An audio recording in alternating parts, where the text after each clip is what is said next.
I believed I had married the love of my life, but everything changed when his father passed away. He transformed into a different person. And by different, I mean he began cheating on me. However, the situation took a much darker turn when he discovered the inheritance that came with his father's passing. He wasn't pleased with the conditions, and I wasn't willing to give in to his demands. My husband spiraled out of control after his father's death, and I couldn't tell if it was due to grief or sheer defiance.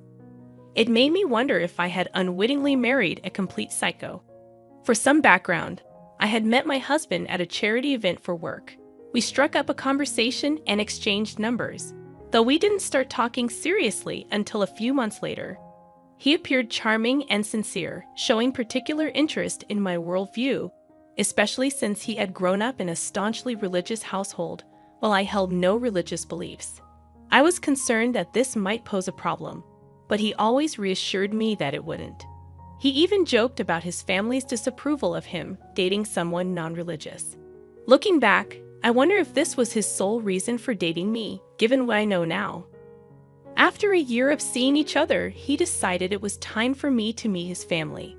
I remember feeling incredibly nervous about how they would receive me, given my non-religious beliefs, especially his father.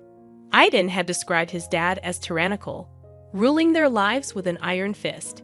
He claimed that he missed out on many experiences due to his father's strictness during his upbringing. Needless to say, I was already terrified of his father before I even met him. We were headed to a small family dinner at their place, with only his immediate family present: his parents, his brother, his sister-in-law, and their child. When we arrived, his brother was outside on the phone, so I was introduced to him first, and he seemed friendly enough. The next person I met was Aiden's sister-in-law and her 3-year-old niece. They were both lovely, and we had a lot to talk about, especially since she also worked in event planning coordination. While we chatted, Aiden's parents entered the room, and he introduced me to them. I was taken aback when I realized who his father was. I won't reveal his identity, but his father was a prominent figure, responsible for a major charitable organization both locally and internationally. I had seen Aiden's parents at an event I attended, but he had never mentioned their connection to him. His mother appeared somewhat distant but not unkind. I later discovered that Aiden's mother had always been cautious around the girls he brought home because he had a tendency to be attracted to what he called the wild type. Surprisingly, Aiden's father was the complete opposite of what I had expected. He was genuinely kind and understanding, not bothered at all by my lack of religious beliefs. He explained that he valued kindness and principles in people, regardless of their religious background. During our conversation, he shared that Aiden's sister-in-law used to handle the foundation, but had become less involved after becoming a mother. He believed in not taking people away from their families, especially when their children were young. That's why he had outsourced the last event to me. Contrary to my initial assumptions, Aiden's family turned out to be ordinary people with a touch of religion in their lives. Aiden downplayed his father's acceptance, suggesting that his dad probably assumed it was just another phase during his college years. He claimed he had dated numerous girls back then who were what he vaguely referred to as out there, and his parents had always viewed it as an act of defiance. According to Aiden, he had become more serious about me, taking a break from dating to focus on personal growth. Despite the red flags, I believed his explanations, naively accepting his version of events because I was deeply in love. We continued dating for another year, and then he proposed. We decided to live together before getting married, and during another family event, I had a candid conversation with Aiden's brother. He expressed concern about Aiden's behavior, recalling how Aiden used to rebel against their parents, especially their father, during their teenage years. Aiden had a history of fights, particularly because his father was strict about their activities. However, Aiden's father seemed pleased about our engagement, even offering his backyard for our wedding, a proposal Aiden initially resisted, but eventually accepted. After 2 years of living together and saving money, we set a wedding date. I convinced Aiden to honor his father's offer and have the wedding in his parents' backyard. Things seemed fine until 2 months ago when Aiden's father suffered a fatal aneurysm. A drastic change came over Aiden. He started coming home late, often drunk. I initially attributed it to grief, but his behavior raised concerns. When I spoke to his brother, he revealed that Aiden didn't seem sad about their father's death. Instead, he appeared relieved. Aiden's erratic behavior and the uncertainty surrounding their family business prompted me to confront him myself. I stayed up waiting for Aiden, and he didn't return home until around 1 in the morning. He reeked of alcohol and stumbled through the house. Despite knowing it was futile to reason with him in his intoxicated state, I insisted we needed to talk. I emphasized that he shouldn't be driving while drunk, as it could lead to harming himself or someone else. He dismissed my concern, telling me to mind my own business, ending the conversation abruptly. There was no point in discussing anything with him while he was drunk, so I decided to go to bed. The following morning, I woke up to find him vomiting in the bathroom. Seeing he had sobered up slightly, I gave him aspirin and some dry crackers. I questioned his irresponsible behavior, to which he replied that now that his father was no longer controlling him, he felt free to do as he pleased. I pointed out the dangers of drunk driving and his late-night antics, mentioning his brother's worries about him. Aiden grew angry, criticizing his brother and father, claiming they were obsessed with appearances and cared little about his happiness. He felt they were constantly trying to involve him in a lifestyle he had no interest in and judged him whenever he deviated from their expectations. It was in this moment that I realized Aiden's perceptions of his family might be distorted. While I understood he might carry some residual trauma from his sheltered childhood, it seemed as though he sought to provoke his father and make his family miserable as a form of retaliation. However, his attempts only resulted in his own misery, as they didn't take the bait. Despite my non-religious beliefs, Aiden's family had always been warm and accepting, never imposing their faith or lifestyle on me. His father even invited me to church once, emphasizing there was no pressure for me to attend. Perhaps I had only seen the best side of Aiden's father. I couldn't be certain of what he was like when Aiden was younger. Regardless, it was evident that Aiden needed to mature and move past his grievances to find his own path in life. I confronted him directly, asking if his unhappiness extended to our marriage. He admitted he wasn't happy. I was left speechless, so I got up and left. Currently, I'm writing this from my mother's place, where I've been staying for the past week. Aiden hasn't reached out, and even his brother mentioned he wasn't talking to him either. I'm at a loss about what to do. While this situation undoubtedly warrants considering a divorce, I'm hesitant to make a rash decision. I wonder if his behavior might be a coping mechanism for dealing with his father's death. I'm considering giving him some time to cool off and then suggesting counseling. Top comments from the original post. Comment 1. I empathize with you, OP. Your husband's behavior seems problematic, and while I don't advocate for immediately resorting to divorce in every marital issue, given his consistent suspicious behavior, it might be worth considering, especially considering his recent actions. I find it puzzling why he chose this moment, after his father's death, to act this way. Wouldn't it have more impact if his dad were still alive? Unless his intentions are something other than tarnishing the family name, his reasoning just doesn't make sense to me. Regardless, I think it's crucial to assess your relationship after this incident. Addressing these issues now can prevent future problems. I hope counseling proves helpful. Best of luck. Comment 2.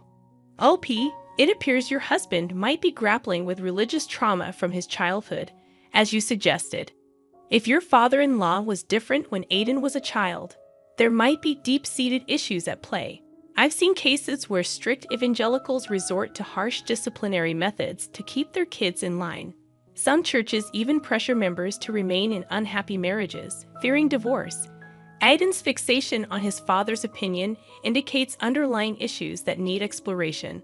While therapy is a step in the right direction, it might not be enough. Individual therapy sessions for your husband could help him work through his childhood trauma. Just because his family is pleasant around you doesn't necessarily mean they're genuinely nice. It might simply be a facade tailored for your benefit. Update number 1. I'm struggling to find the right words for this update. I feel utterly numb. I'm still at my mother's place, but I did return home briefly after about 2 weeks away. I attempted to reach out to Aiden through calls and texts, but he refused to respond. Then, I received a call from his sister-in-law, asking to meet for lunch. When we met, her husband was with her at a local coffee shop. She inquired about how I was doing and about the situation with Aiden. I didn't hold back.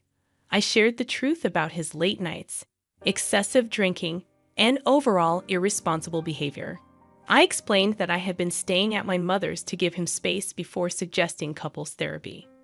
Unfortunately, he hadn't been answering my calls. During our conversation, my brother-in-law dropped a bombshell. Aiden had been using the foundation's funds to indulge in expensive hotel rooms and escorts. When confronted, Aiden claimed he had inherited part of the foundation, justifying his spending. However, his brother clarified that matters regarding their father's will were still being resolved, and Aiden's claims were baseless.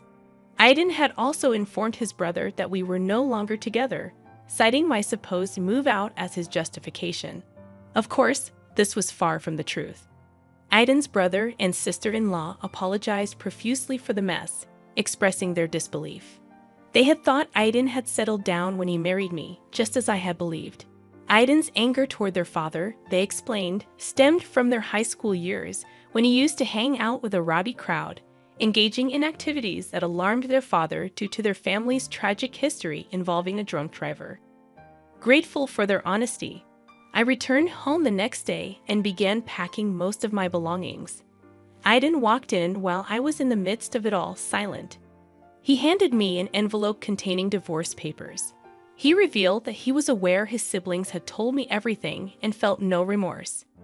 He claimed the only reason he hadn't divorced sooner was to ensure he wouldn't be written out of his father's will. With his father gone, he asserted his newfound freedom. He offered me the house and informed me that movers would collect his belongings the next day. He planned to upgrade to something bigger and better with his inheritance share. I was so shocked that I couldn't utter a word. I continued packing silently, wanting to be away from him. Once I had loaded my belongings into my car, I drove back to my parents' place. I showed them the divorce papers and retreated to my room, where I broke down in tears. I couldn't comprehend the cruel turn my life had taken. Despite my unwavering commitment, he discarded our marriage as if it meant nothing.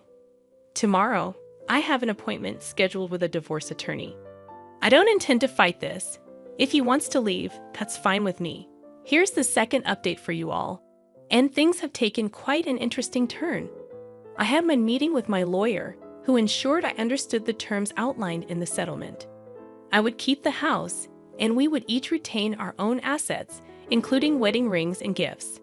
Since we didn't have a joint bank account, there were no financial complications to resolve. Honestly, I might end up selling the house. There are no good memories associated with it anymore. Since then, I've been trying to move past this situation. I'm still staying at my parents' place for now. They seem happy to have me around, or maybe they're just trying to cheer me up. I plan to leave after selling the house and find something smaller. Now, here's the intriguing part. Out of nowhere, I received a call from Aiden's brother. We engaged in some normal small talk, and then he asked if I was free the following Monday. I was, so he insisted I join them for a meeting with their dad's lawyer to finalize his estate matters. I was unsure of my involvement, but he insisted I should come and assured me that he'd make sure Aiden wouldn't speak to me and that we'd be seated far apart. Reluctantly, I agreed. On Monday morning, I arrived at the lawyer's office. Aiden's brother, now my former brother-in-law, met me outside and thanked me for coming. He escorted me to the lawyer's office, where Aiden, his mother, and a man I assumed was the lawyer were present. I approached their mother, offering my condolences and inquiring about her well-being. We hadn't spoken since the funeral. She expressed her sympathies for what happened between Aiden and me. According to her, she and her late husband had done their best to guide him, but he chose a different path. The lawyer then sat us all down, apologizing for the time it took to settle the father's affairs due to various complexities. The crucial part of the meeting was this: most of the money would be donated to charity to support the foundation. The foundation's management would pass to the oldest son, excluding Aiden. The remaining funds were allocated to his wife, his eldest son, and his wife, as well as a school fund for his grandchild. Surprisingly, he left money for Aiden, but with a condition. Our marriage had to last at least 5 years. Additionally, if we had a child, a school fund would be established for them. Notably, he left money for me without any attached conditions. This wasn't a small sum. We were talking millions. The lawyer's face when his father expressed concern that Aiden might squander the money on inappropriate indulgences like escorts and alcohol. At the end of the meeting, the lawyer informed us that he would schedule individual signing sessions for the paperwork and addressed any questions or concerns we had. As soon as we were dismissed, I swiftly left, noticing Aiden's gaze following me from across the room, as if he wanted to talk. I left before he could approach me. As I write this the next morning, Aiden has been bombarding my phone with calls and messages. Despite his efforts, I want absolutely nothing to do with him after all he put me through. Update number 3. Aiden's behavior has become increasingly erratic in his search for me. After failing to reach me through my phone, he attempted to contact his brother to inquire about my whereabouts. However, I hadn't seen any of them since our meeting with the lawyer. Aiden's brother warned me to lay low for a while since Aiden was frantically searching for me. True to his words, Aiden showed up at my parents' house one day looking for me. Fortunately, I wasn't there. My dad informed him that I was out of town for an event and uncertain about my return date. Aiden left a message, urging me to call him, insisting that we needed to talk. I had no desire to engage with him further, but his persistent attempts to reach me pressured me into making the call to put an end to his relentless pursuit. I decided to call him when I knew I had ample time and emotional strength to handle the conversation. I didn't want him to believe he still held any power over me. I called around 6 o'clock in the evening, assuming he would be at home. He answered eagerly, expressing happiness at hearing from me and inquiring about my well-being. He spoke as if he hadn't cast aside our marriage without a second thought. He started by apologizing for his selfishness during the divorce and acknowledged the pain he caused me.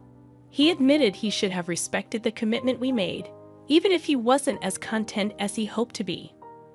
I let him speak, then sighed and calmly stated that I had moved on from our marriage, focusing on other aspects of my life. I then confronted him, asking for the real reason he was checking up on me. He swore it was merely to reconnect, how I was doing, and if we could have more conversations in the future. I responded with a straightforward no, and made it clear that if he only called to check on my well-being, there was nothing else to discuss.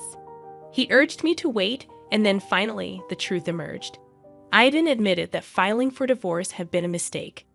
He confessed that he had been naive and driven by his resentment towards his father, and that he didn't mean the hurtful things he had said to me. He expressed a desire to work things out and suggested going to counseling, but I reminded him that my attorney had already filed the paperwork. The divorce was finalized, and our marriage was over, just as he had wanted. I pointed out that he was the one who initiated the process and followed through with it, and I had given him the freedom he sought. I ended the call and haven't spoken to him since, nor do I wish to engage with him further. I hope he learns a lesson from this, but I won't be used to help him gain financial advantages. Update number 4. It's been a while since my last update, as I've been busy with various life events. Business has been thriving, and I'm currently writing this in between engagements. First, I had a meeting with my lawyer to sign the divorce paperwork. I had the option to choose between receiving a lump sum of money or monthly payments, and I opted for the monthly payments. I also found a home that I like and am awaiting the bank's decision.